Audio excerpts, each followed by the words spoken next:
All right, Randall Hughes with God Glorified, and we're doing our daily Bible reading for January the 25th. And we'll be reading from Genesis 37 through 39. And here we go. These are the generations of Jacob. Joseph, being 17 years old, was feeding the flock with his brethren, and the lad was with the sons of Bilhah and with the sons of Zilpah, his father's wives, and Joseph brought unto his father their evil report. Now Israel loved Joseph more than all his children, because he was the son of his old age, and he made him a coat of many colors. And when his brethren saw that his father loved him more than all his brethren, they hated him, and could not speak peaceably unto him. And Jacob dreamed a dream, and he told it his brethren, and they hated him yet the more. And he said unto them, Hear, I pray you, this dream which I have dreamed.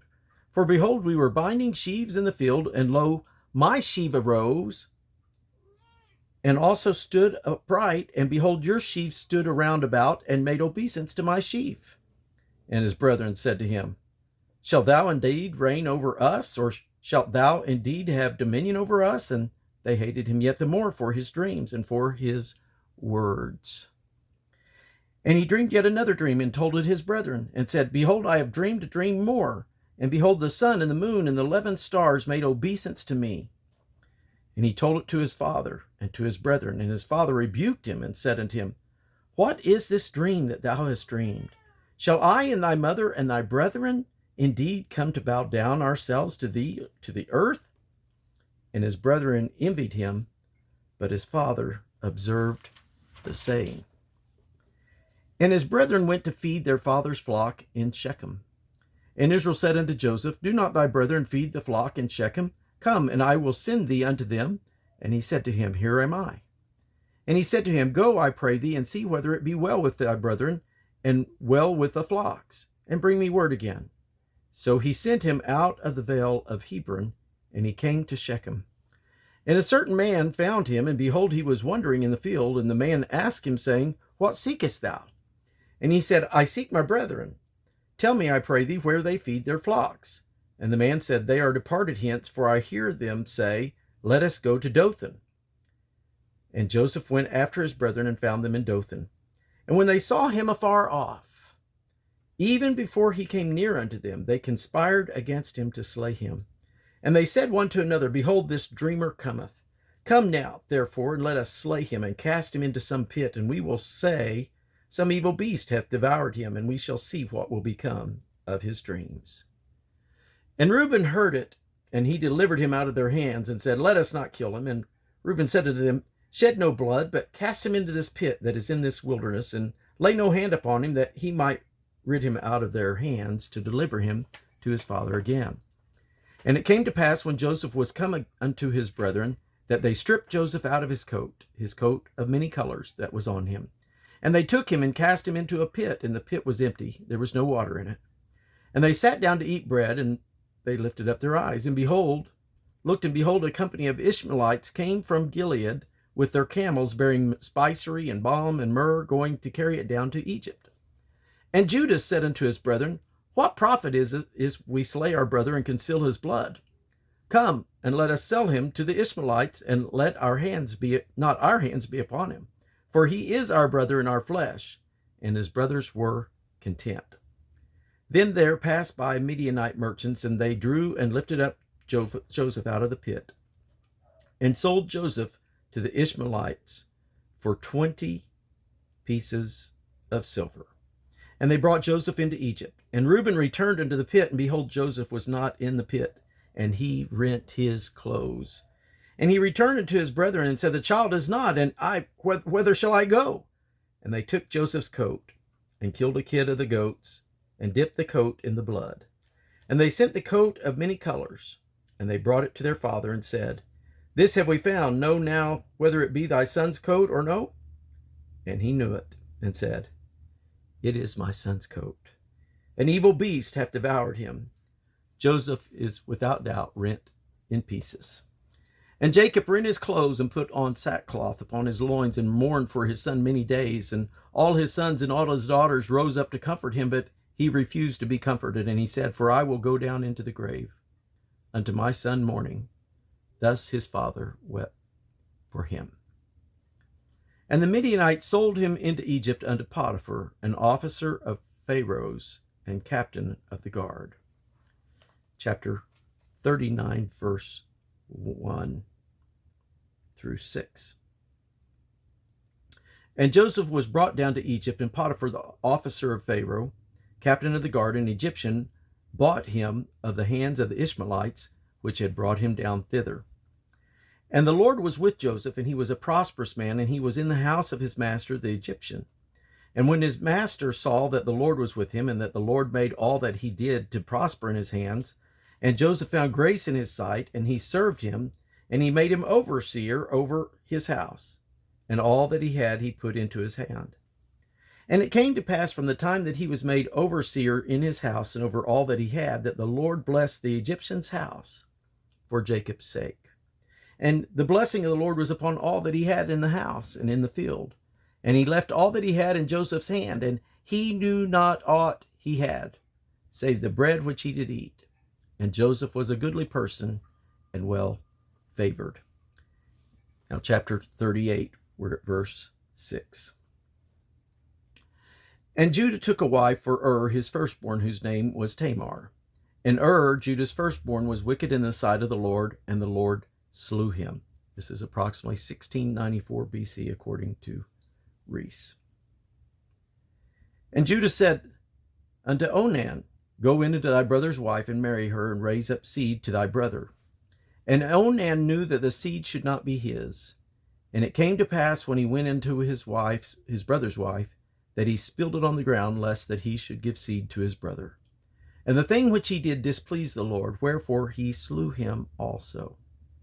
Then said Judah to Tamar, his daughter-in-law, Remain a widow in thy father's house till Shelah, my son, be grown. For he said, Lest peradventure he die also, as did his brothers did. And Tamar went and dwelt in her father's house. And in process of time, the daughter of Shua, Judah's wife, died. And Judah was comforted, and went up unto his sheep shearers in Timnath, he and his friend Hira, the Adullamite. And it was told Tamar, saying, Behold, thy father-in-law goeth up to Timnath to shear his sheep. And she put her widow's coat or garments off from her, and covered herself with a veil, and wrapped herself, and sat in an open place, which is by the way to Timnath. For she saw that Shelah was grown, and she was not given unto him to wife. When Judah saw her, he thought her to be an harlot, because she had covered her face. And he turned unto her by the way, and said, Go to, I pray thee, let me come in unto thee. For he knew not that she was his daughter-in-law. And she said, What wilt thou give me, that thou mayest come in unto me? And he said, I will send thee a kid from the flock. And she said, Wilt thou give me a pledge till thou send it? And he said, What pledge shall I give thee?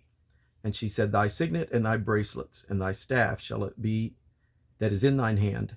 And he gave it her, and came in unto her, and she conceived by him. And she arose and went away, and laid by her veil from her, and put on her garments, the garments of her widowhood. And Judah sent the kid by the hand of his friend, the Adullamite, to receive his pledge from the woman's hand. But he found her not. Then he asked the men of that place, saying, Where is the harlot that was openly by the wayside? And they said, There was no harlot in this place. And he returned to Judah and said, I cannot find her. And also the men of the place said that there was no harlot in this place. And Judah said, Let her take it to her, lest we be ashamed. Behold, I sent her this kid, and thou hast not found her. And it came to pass about 3 months after that it was told Judah, saying, Tamar thy daughter-in-law hath played the harlot, and also behold, she is with child by whoredom. And Judah said, Bring her forth, and let her be burnt. When she was brought forth, she said to her father-in-law, saying, By the man whose these are, am I with child? And she said, Discern, I pray thee, whose are these, the signet and the bracelet and staff? And Judah acknowledged them, and said, She hath been more righteous than I, because that I gave her not to Shelah, my son, and he knew her not again no more. And it came to pass in the time of her travail that behold, twins were in her womb. And it came to pass when she travailed, that the one put out his hand, and the midwife took and bound upon his hand a scarlet thread, saying, This came out first. And it came to pass, as he drew it back his hand, that behold, his brother came out, And she said, How hast thou broken forth? This breach be upon thee. Therefore his name was called Pharez. And afterward came out his brother that had the scarlet thread upon his hand, and his name was called Zerah. And now 1 Chronicles chapter 2, verse 4. And Tamar his daughter-in-law bare him Pharez and Zerah. All the sons of Judah were 5. Now back to chapter 39, verse 7. And it came to pass after these things that his master's wife cast her eyes upon Joseph, and she said, Lie with me. But he refused, and said unto his master's wife, Behold, my master wotteth not what is with me in the house, and he hath committed all that he hath to my hand. There is none greater in this house than I, neither hath he kept back anything from me but thee, because thou art his wife. How then can I do this great wickedness and sin against God? And it came to pass, as she spake to Joseph day by day, that he hearkened not unto her to lie by her or be with her. And it came to pass about this time that Joseph went into the house to do his business, and there was none of the men of the house there within. And she caught him by his garment, saying, Lie with me. And he left his garment in her hand, and fled, and got him out. And it came to pass, when she saw that he had left his garment in her hand, and was fled forth, that she called unto the men of her house, and spake unto them, saying, See, he hath brought in an Hebrew unto us to mock us. And he came in unto me to lie with me, and I cried with a loud voice. And it came to pass, when he heard that I lifted up my voice and cried, that he left his garment with me, and fled, and got him out. And she laid up his garment by her until his Lord came home. And she spake unto him according to these words, saying, The Hebrew servant which thou hast brought unto us came in unto me to mock me.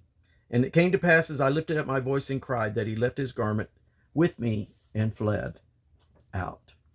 And it came to pass, when the master heard the words of his wife, which she spake unto him, saying, After this manner did the servant to me, that his wrath was kindled. And Joseph's master took him and put him into the prison, a place where the king's prisoners were bound, and he was there in the prison. But the Lord was with Joseph, and he showed him mercy, and gave him favor in the sight of the keeper of the prison.